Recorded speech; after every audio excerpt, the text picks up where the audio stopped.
Hola, buenos días chicos. Bueno, pues el día de hoy les comparto el último tema correspondiente al programa académico de micropaleontología. ¿Sale? Como pueden ver, este recibe el nombre de aplicaciones bioestratigráficas. En las dos imágenes que pueden visualizar, podemos observar cuáles son las aplicaciones que el estudio de los microfósiles nos van a arrojar. Del lado izquierdo podemos ver diferentes imágenes en las que nos muestran tanto fotos de microfósiles, reconstrucciones paleoambientales, su respectiva interpretación con registros geofísicos y sísmica, la determinación de edades relativas y su relación con la estratigrafía secuencial. Del lado izquierdo podemos visualizar un gráfico en donde se van vaciando al terminar un estudio de bioestratigrafía todos los resultados que aportó este estudio, desde las biozonas interpretadas, edades relativas interpretadas, registros geofísicos, la interpretación de registros geofísicos, la reconstrucción paleobatimétrica, datos bioestadísticos, cuáles fueron los fósiles o microfósiles índice que se utilizaron para poder determinar estas edades. Y por último nos arrojan datos litológicos, es decir, qué tipo de rocas estamos estudiando, qué tipo de rocas contenían a los microfósiles. Recuerden que principalmente para este tipo de estudios se realizan con rocas sedimentarias, llámese lutita, limolita, arenas, areniscas o bien rocas carbonatadas. ¿Sale?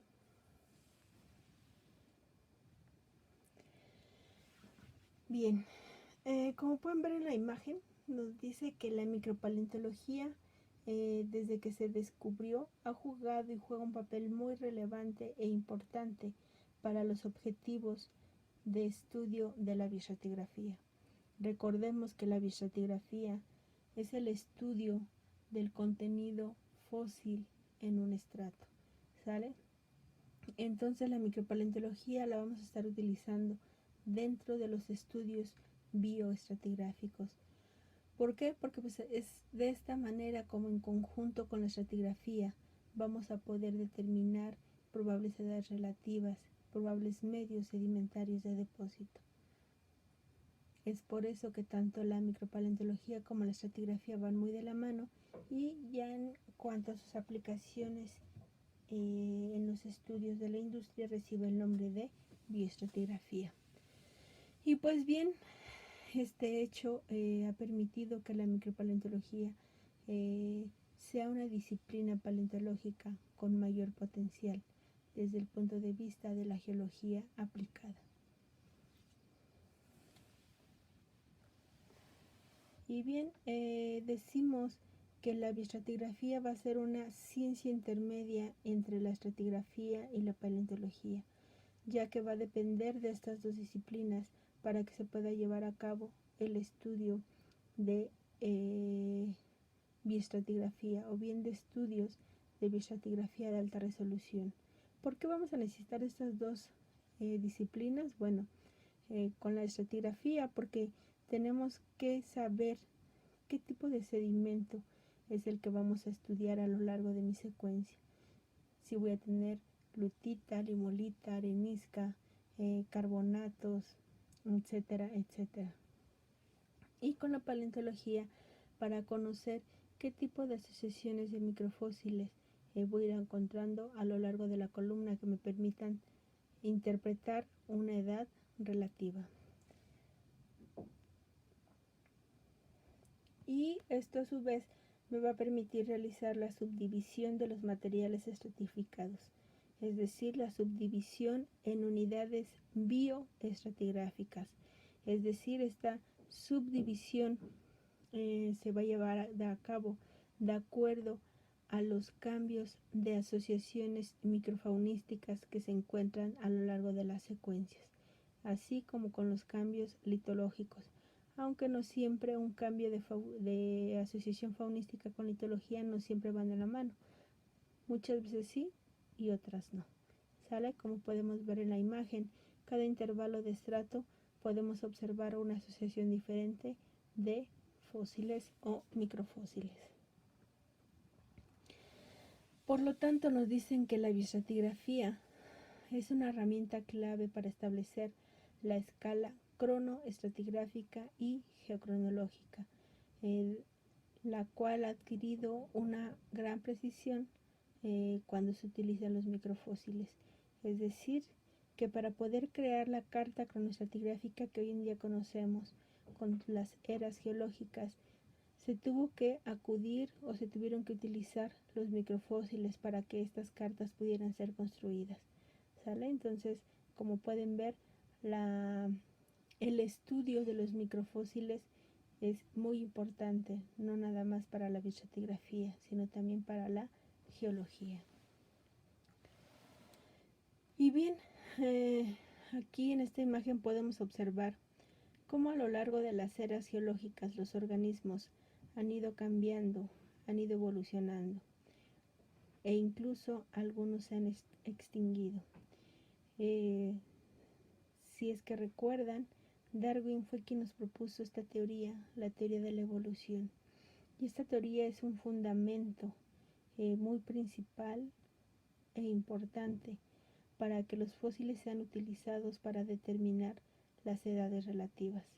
Entonces, no olvidemos que esta es la parte esencial por la cual se les da la utilidad a los microfósiles y fósiles para determinar las edades de las rocas.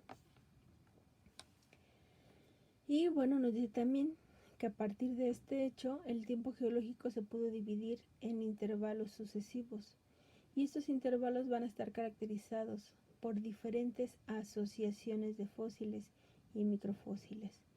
¿Sale? Así como podemos ver en la imagen qué tipos de fósiles tenemos desde los más antiguos hasta los más recientes. Pues bien, entonces tenemos que de acuerdo a las aplicaciones bioestratigráficas de los microfósiles, estos nos van a aportar dos tipos de información, las cuales son fundamentales. La primera y más relevante es que nos informan acerca de la edad relativa de las rocas estratificadas. En la imagen que ustedes pueden visualizar, se utilizó una asociación de microfósiles calcáreos, en este caso de coccolithofóridos y algunos discoasteridos para poder determinar una edad de Pleistoceno superior y Pleistoceno inferior. Aquí les muestro otro ejemplo. Del lado izquierdo, de acuerdo a asociaciones de foraminíferos bentónicos, se pudo determinar un oligoceno inferior y medio, aunque el medio está con un signo de interrogación, quizás por causas de mal conservación de fósiles, etcétera, es que no se pudo dar una edad con precisión, y en la parte superior se determinó una edad de oligoceno superior, pero en este caso se determinó con nanofósiles. Del lado derecho podemos ver nuevamente un cuadro, es muy similar, si no es que es el mismo que les mostraba al inicio, ¿no? En donde les comentaba que en este tipo de cuadros se vacía toda la información, todos los resultados que se obtienen a través del estudio de los microfósiles. ¿Cuál es la siguiente aplicación importante de los microfósiles? Bueno, pues estos microfósiles también nos van a informar acerca del medio paleoambiental y sedimentario en el que se depositaron las rocas. Y esto nos va a llevar a poder realizar reconstrucciones paleobatimétricas para el Cenozoico y reconstrucciones paleoambientales para el Mesozoico. En el ejemplo que les muestro se utilizaron asociaciones bentónicas, principalmente de foraminíferos, en donde la interpretación les llevó desde nerítico hasta un batial inferior, es decir, desde lo más somero hasta lo más profundo. Aquí les muestro otra imagen de una reconstrucción paleoambiental, en donde aquí la interpretación que se realizó fue principalmente con foraminíferos bentónicos y nos arrojó un paleoambiente que va de transicional, es decir, nuevamente de lo somero a lo profundo, hasta llegar al talud inferior abisal. ¿Sale? Bien, nos dicen que estos dos tipos de información van a representar dos campos que van a ser tratados de manera individual, por una parte con la bioestratigrafía y por otra con la paleoecología. Con la bioestratigrafía, recordemos que no es otra cosa que el estudio de las asociaciones faunísticas contenidas en el estrato, de ahí su nombre de bioestratigrafía, es decir, la materia orgánica junto con la materia inorgánica. Y la paleoecología, es decir, nos va a permitir interpretar probables medios de sedimentación, dónde fueron depositados este tipo de asociaciones y bajo qué condiciones ambientales. Asimismo nos dicen que la distribución estratigráfica de un fósil siempre va a depender de su distribución paleobiogeográfica, es decir, el área en el que estuvieron viviendo estos organismos y hacia dónde fueron depositados. Ahora bien, el estudio de estos microfósiles tuvo que llevar a la necesidad de crear biozonas o el establecimiento de biozonas. ¿Qué es una biozona? Es aquel intervalo que se va a delimitar por su contenido fósil o por sus características paleontológicas, las cuales tienen que ser muy similares para que se pueda determinar un intervalo, ¿sale? Y estas biozonas van a tener en cuenta todas estas condicionantes de los factores paleoecológicos. Ahora bien, para poder posicionar o situar un microfósil o fósil, esto no nada más lo vamos a poder posicionar en tiempo, sino también en el espacio, es decir, cuánta área geográfica, tanto horizontal como vertical, me va a abarcar una asociación microfaunística.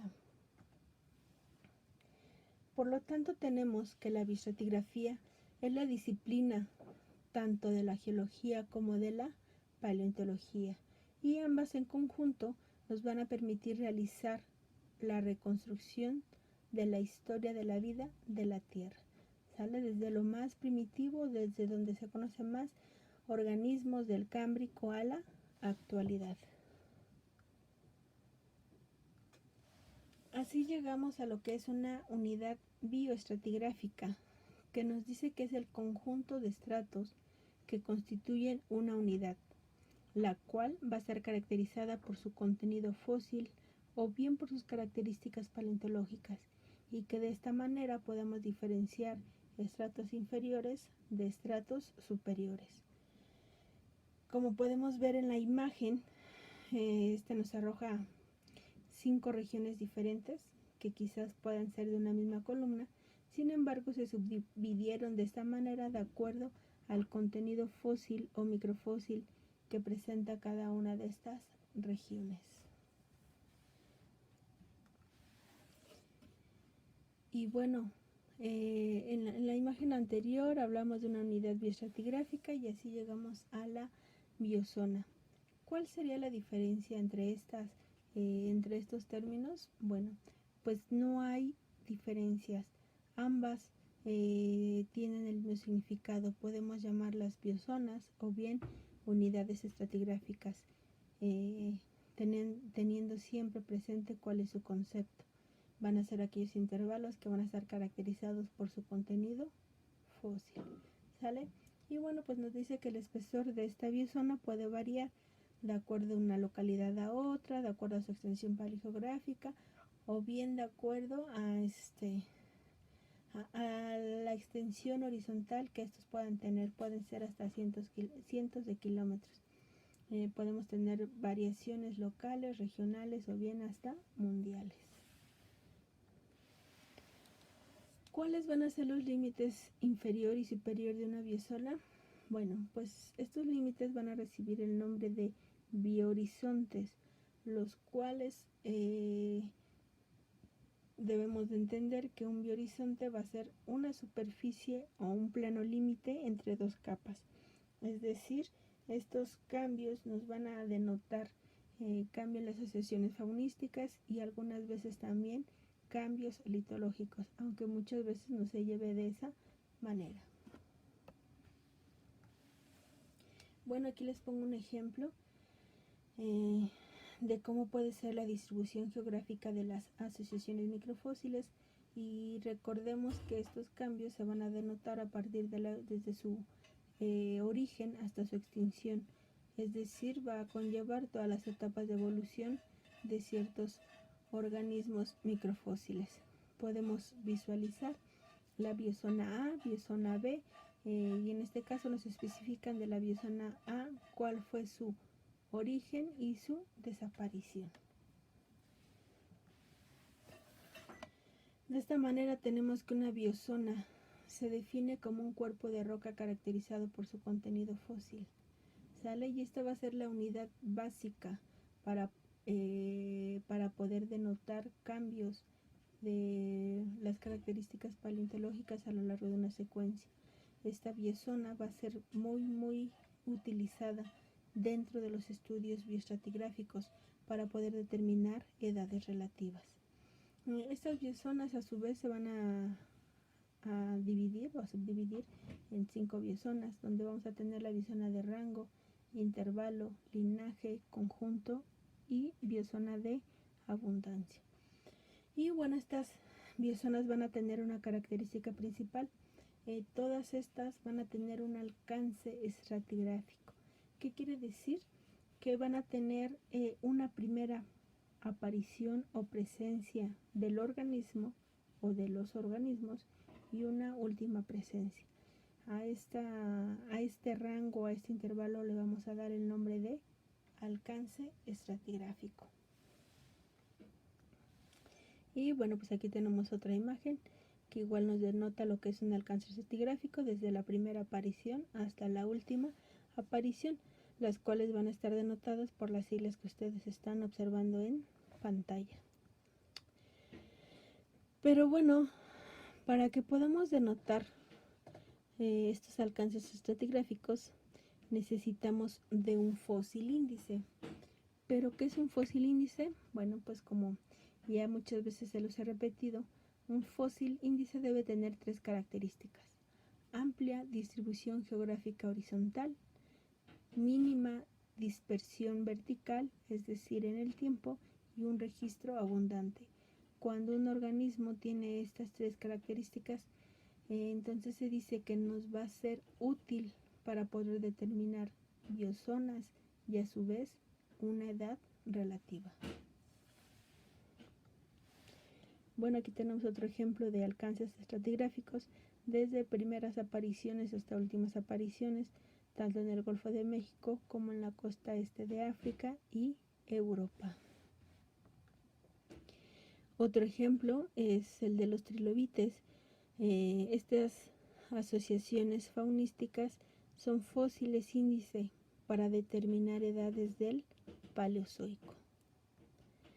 Y bien, así llegamos a lo que es la hemerozona.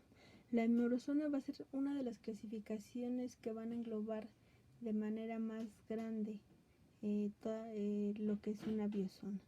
Entonces tenemos que la hemerozona es el conjunto de estratos que abarcan la distribución o rango total, tanto lateral como vertical, de un taxón. Es decir, cuál va a ser mi extensión geográfica horizontal y vertical de un taxón, ¿sale? Y esto va a involucrar la existencia total del fósil, es decir, desde que apareció hasta que desapareció. Esta cualidad o este factor va a ser muy importante para considerarse como base para la cronoestratigrafía, es decir, para delimitar rangos de edad, ¿sale? Y bueno, aquí tenemos otro ejemplo de algunos amonites que nos permitieron determinar algunas edades del Cretácico que van del Hauteriviano hasta el Barremiano. Y bueno, estas unidades bioestratigráficas o biozonas van a tener límites, las cuales van a poder coincidir o no coincidir con líneas de tiempo. ya que la distribución de los fósiles, como ya habíamos visto, va a estar influenciada por diversos factores ambientales, ¿sale? Y además de que puedan coincidir con líneas de tiempo, también pueden coincidir con cambios en la litología, aunque muchas veces no sea así, ¿sale? Entonces hay que tener muy en cuenta todos estos factores que van a ir determinando la presencia de las asociaciones microfaunísticas. Bien, así tenemos que existen diferentes formas de subdividir los estratos en zonas bioestratigráficas, es decir, en diferentes tipos de biozonas. Ya les había comentado que una zona bioestratigráfica es lo mismo que una biozona. Y bueno, estas biozonas van a tener una clasificación a su vez de 5 áreas, 5 biozonas que ya habíamos visto, pero también vamos a tener algo que se llama interzona o intrazona. ¿A qué se va a referir o a qué se refiere con estos términos? Bueno, pues se refiere a aquellas zonas que van a ser estériles, es decir, áreas donde no voy a tener fósil o voy a carecer de estos, donde puedo encontrar hasta solamente un organismo a nada, ¿sale? Entonces estas zonas también van a recibir su nombre de interzonas o intrazonas, o bien les podemos llamar zonas estériles o azoicas. Según la Guía Estratigráfica Internacional, esta nos divide en 5 clases las biozonas. Y vamos con la primera, que es la biozona de extensión o bien la acrozona. Esta biozona va a corresponder al rango total o extensión total de un taxón, o bien nos va a referir a la combinación de taxones sin importar su categoría.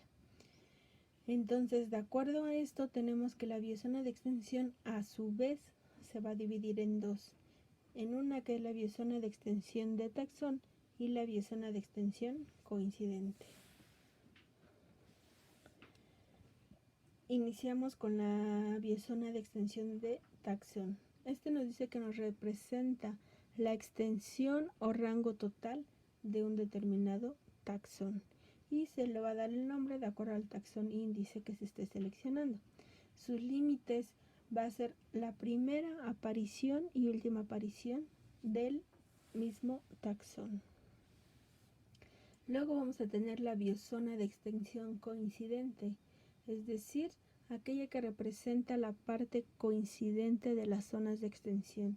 Pueden ser de 2 o más taxones, y el nombre se va a tomar a partir de los taxones cuya coincidencia sea más característica. ¿Cuáles van a ser sus límites? Bueno, pues sus límites los van a definir. El límite inferior será definido por el primer registro de uno de los taxones, y el límite superior obviamente va a ser referido con el último registro de el otro taxón. Siguiente clasificación, tenemos la biozona de intervalo. Ya este es otro tipo de biozona, y decimos que una zona de intervalo es aquella biozona que va a estar limitada por dos biohorizontes distintivos, es decir, que no corresponde a ninguna extensión o coincidencia de taxones. Pueden tener diferentes orígenes, así como diferentes extinciones, ¿sale? Luego vamos a tener lo que es la biozona de linaje, la cual también la llamamos como filozona, y esta va a estar representada por la extensión real de una línea filética. ¿Qué es una línea filética? Bueno, ya lo habíamos comentado, son las líneas filogenéticas, es decir, desde el origen de un organismo hasta su desaparición, incluyendo todos los cambios evolutivos que hubieron en estos organismos, ¿sale? Entonces, cada vez que haya algún cambio es como vamos a ir delimitando las superficies inferior o superior. Luego vamos a tener la biozona de asociación o bien biozona de conjunto, que es aquella que va a estar caracterizada por la última presencia de un conjunto natural de taxones. Es decir, en esta biozona sus límites superior e inferior se van a trazar con presencias o ausencias del conjunto fósil, no necesariamente tiene que ser la aparición o desaparición, sino se trazan de acuerdo al que a lo largo de los biohorizontes que van a marcar las presencias o ausencias del conjunto fósil. ¿Sale? Y por último vas a tener la bella zona de apogeo, que bueno, esta ya como su nombre lo dice, van a ser las áreas de mayor abundancia de un taxón. Y esto va a depender del intérprete o del autor, quien decida a partir de qué intervalo lo puede considerar como su límite inferior y su límite superior. Y bueno, aquí solamente ya les comparto las imágenes correspondientes a cada tipo de biozona para que de alguna manera a ustedes les quede más claro. Así llegamos a lo que es la carta cronoestratigráfica. Bueno, esta carta fue creada por dos autores principales, uno que es Hooke y el otro es Hardmull. Estos señores se dieron a la tarea de realizar estudios en diferentes partes del mundo para poder consensuarlos en esta tabla y de esta manera poder tener un control de las interpretaciones que se realicen cronoestratigráficas, bioestratigráficas o bien geocronológicas. Aquí podemos visualizar diferentes columnas, pero las principales, de acuerdo a lo que a nosotros nos compete, son las columnas de donde nos representan las biozonas de foraminíferos y de nanofósiles, y que a partir de estas vamos a poder determinar edades relativas. Pero bueno, aquí en esta gráfica no nada más nos aportan ese tipo de información, sino nos dicen que también va complementada con otro tipo de estudios como la magnetoestratigrafía, el estudio de isótopos estables, los cambios relativos del nivel del mar y las probables secuencias de transgresión y regresión que se han podido interpretar a lo largo de la historia de las eras geológicas. ¿Sale? Esta tabla me hubiese gustado mostrárselas de manera personal, ya que pues así es difícil poder observar bien la información que esta nos presenta. Ojalá y en algún momento podamos tener la oportunidad de poder compartirla y que ustedes la visualicen y externen sus dudas con respecto a esta tabla. Bueno, pues ya vimos todo lo que, todas las aplicaciones que el estudio de los microfósiles nos van a dar. ¿Sale? ¿Qué nos va a aportar dentro de la industria? ¿Qué podemos obtener? Ahora vamos a ver cuáles van a ser los factores que van a controlar la distribución de estos fósiles y que pues no siempre va a ser favorable para sus estudios. ¿Sale? Como primer término tenemos la ecología, donde todos los cambios ambientales, locales, van a ser un factor importante para la distribución de los fósiles, es decir, de que puedan o no puedan estar presentes. Y a veces esto nos podría conllevar a realizar interpretaciones erróneas y decir que hubo una aparición donde no la hubo, o viceversa, ¿no? Decir que hubo una extensión donde no la hubo. Entonces este debe ser es un factor importante que debemos considerar en el momento de que uno esté realizando algún estudio bioestratigráfico. El siguiente factor es la migración. Bueno, aquí nos dice que los organismos pueden estar sujetos a restricciones debido al cambio de condiciones climáticas, de masas de agua, barreras físicas, ausencia de fuentes de alimento, etc., lo cual va a condicionar a la migración tanto dentro como fuera de una región, así como la interrupción de los registros de los organismos. ¿Sale? Entonces recuerden que todos los organismos vivos siempre han recurrido a este tipo de migraciones, principalmente por el factor del alimento. Otro factor es la preservación. Este es un factor también muy importante a la hora de estar estudiando los microfósiles, ya que podemos realizar interpretaciones erróneas. Si recuerdan, cuando observábamos foraminíferos, yo les decía que tenían que visualizar algunas características de estos, como el número de capas, si tenían foramen, si eran hialinos, etcétera. Muchas veces este tipo de características morfológicas no van a ser visibles, ya que a veces los microfósiles o fósiles están mal conservados. Y esto pues también nos puede llevar a realizar una interpretación errónea, dándole quizás otro nombre o posicionándolo en una edad que no le corresponde. Otro factor es el retrabajo. ¿Qué es el retrabajo? Bueno, pues el retrabajo no es otra cosa que la mezcla de sedimentos jóvenes con rocas más antiguas, lo cual nos puede llevar a realizar nuevamente una incorrecta interpretación. Pero también podemos tener lo contrario, que podemos tener fósiles recientes en depósitos que sean más antiguos. Y bueno, esta mezcla también nos puede ocasionar dudas a la hora de realizar la interpretación en sentido de evolución de estos microfósiles. Y bueno, por último, el siguiente factor que tenemos es el de muestreo. Recuerden que también yo les comentaba que tenemos diferentes tipos de muestreos, que es el superficial, el de canal, el de núcleo. Y bueno, se dice que en cualquiera de este tipo de muestreos podemos tener una insuficiencia cuando estos pueden ser contaminados con estratos, con sedimentos de estratos superiores o inferiores. Y entonces decir que estamos encontrando microfósiles en una posición que no les corresponde. Entonces estos factores también los debemos de tomar muy en cuenta a la hora de realizar este tipo de estudios de bioestratigrafía de alta resolución. Y bueno, por último les voy a compartir algunas imágenes que donde resumen pues todo lo que hemos estado viendo. Y bueno, en esta primera imagen les comparto cuál es la metodología que se sigue para poder realizar un estudio bioestratigráfico. Espero que alcancen a visualizarlo bien. En esta primera imagen nos dice que debemos de realizar un muestreo.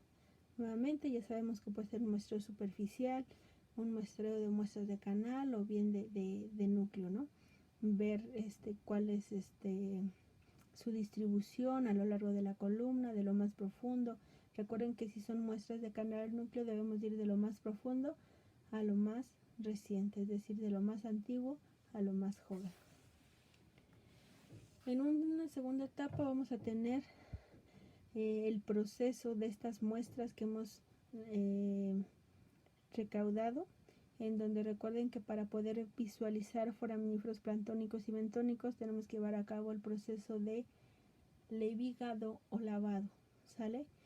Y para poder visualizar nanofósiles tenemos que dar el proceso de frotis para poder obtener una lámina delgada, y de esta manera poder realizar la interpretación de dichos microorganismos. Bueno, y por último se hace una interpretación y consenso, es decir, que de acuerdo a los diferentes grupos de fósiles que se trabajaron, poder llegar a un consenso de determinar biozonas, que estas a su vez nos determinen la edad relativa del pozo o del área en cuestión, ¿sale? Y también nos va a permitir ayudar a realizar las reconstrucciones paleoambientales o bien paleobatimétricas. Y bueno, solamente aquí les anexo unas fotos para que se den una idea de cuál es la dinámica que se lleva para realizar este tipo de estudios. Bien, en una segunda etapa, ya que se han determinado probables edades relativas, biozonas, etc., se hace una etapa de integración en donde siempre va a ir acompañada del estudio de otras disciplinas, donde puede ser desde la sísmica, la interpretación sísmica para determinar todos aquellos eventos estructurales que podrían estar afectando mi columna y de esta manera no poder realizar interpretaciones erróneas. Tenemos los registros geofísicos donde también nos permiten realizar estudios de ellos, interpretación para corroborar litologías, para corroborar abundancias, escasez de los microfósiles y de esta manera proponer superficies de máxima inundación o bien superficies de no depósito. Y bueno, todo esto a su vez se puede llevar a la integración o la introducción de un estudio de estratigrafía de secuencias, es decir, analizar los parámetros de transgresión y regresión, así como los diferentes cambios del nivel del mar que hubieron a lo largo de la historia. Y también se pueden realizar gráficas o elaboración de gráficas de correlación, es decir, en esta gráfica nos aporta datos donde nos hace destacar cuáles son los fósiles índice y más importantes que se denotaron a lo largo del estudio y donde pudieron haber superficies de no depósito. Y de esta manera estar más seguros donde hubieron zonas donde no se encontraron fósiles índice que nos permitieran denotar o determinar alguna edad. Bueno, este es otro cuadro que se utiliza donde ya se vacía toda la información que se estudió a lo largo de un pozo. Y bueno, aquí en este caso vemos que se propusieron edades, algunas unidades, es decir, a qué formaciones pertenecen, ambientes sedimentarios, litologías, algunas discordancias, etc. Entonces este también es el tipo de información que podemos obtener en la aplicación del estudio de bioestratigrafía. El análisis de paleobatimetrías o bien paleoambientales. Bueno, aquí este es otro ejemplo en donde se hace la interpretación de una paleobatimetría que va a ir del Paleoceno hasta el Pleistoceno, en donde a través de asociaciones fósiles de foraminíferos bentónicos se determinan paleobatimetrías que van de Batial inferior hasta el Nerítico. ¿Sale? Entonces vamos a ir de lo más profundo a lo más somero. Y bueno, esta es otra imagen, otra de las muchas aplicaciones que nos puede aportar los estudios de bioestratigrafía, en donde es ya casi como una de las etapas más finales, que una vez donde ya tenemos el consenso de biozonas y la interpretación de edades relativas, podemos llevarlas a la correlación con otros pozos, con otros campos, y que de esta manera se pueda tener un control de estos. En el caso de la industria petrolera, poder determinar cuál es la edad donde vamos a tener nuestro yacimiento y de esta manera ya saber cuál es el objetivo al que se tiene que llegar a la hora de perforar. También podemos visualizar cuáles son las diferencias en el espesor de las edades, si están presentes, si no están presentes, y pues en este caso lo más relevante sería el oligoceno. Vemos como en el pozo Cuna el oligoceno casi desaparece, ¿no?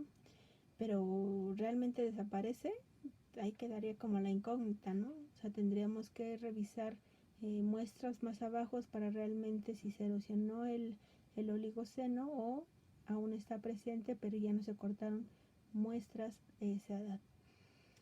Y bueno, chicos, estas son las diferentes aplicaciones que los estudios de bioestratigrafía nos pueden aportar. Como pueden ver, no es cualquier cosa, nos arrojan mucha información. Y aunque pareciera a veces que la micropaleontología nos da flojera o nos da sueño o es mucha teoría, podemos ver que sus aplicaciones son muy extensas y muy enriquecidas. Podemos aprender no nada más de una sola disciplina, sino de varias. Es un trabajo arduo, quizás a veces pesado, pero muy satisfactorio. Chicos, con esto concluimos el programa de micropaleontología. Espero que esta presentación les haya quedado clara. De todas maneras, cualquier duda que tengan, cualquier comentario, con toda confianza háganmelo saber y pues yo les estaré respondiendo a la brevedad. Pues prácticamente hoy es nuestra última clase. Para el día jueves les estaré publicando la fecha de examen y la fecha de entrega del manual para entonces dar paso a sus evaluaciones. Antes de publicar las calificaciones finales, yo se las estaré haciendo llegar para que cualquier duda que tengan me la hagan saber antes de subirla al sistema. Chicos, seguimos en contacto y ojalá y cuando regresemos, si alguien tiene alguna duda, alguna inquietud, con toda confianza se acerque para verla. Cuídense mucho y que estén muy bien. Saludos cordiales a todos. Gracias por su atención.